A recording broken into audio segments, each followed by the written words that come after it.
To turn on or to enable hard fall detection on your Samsung Galaxy Watch 9 is easy. You're going to start by navigating to the Settings app, and then you're going to scroll and select the option Safety and Emergency. From here, scroll down and find hard fall detection and select it, and then just tap on the toggle to enable it.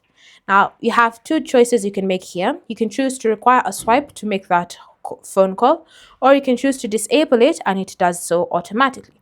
You can choose to have a countdown if you decide to have it automatically. So after like 5 or even 15 seconds or 20 seconds, the call is made immediately to your emergency contact.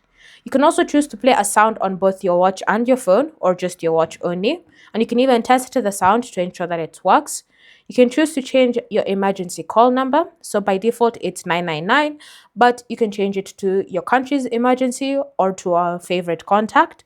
You can choose when it detects falls, so when working out or always.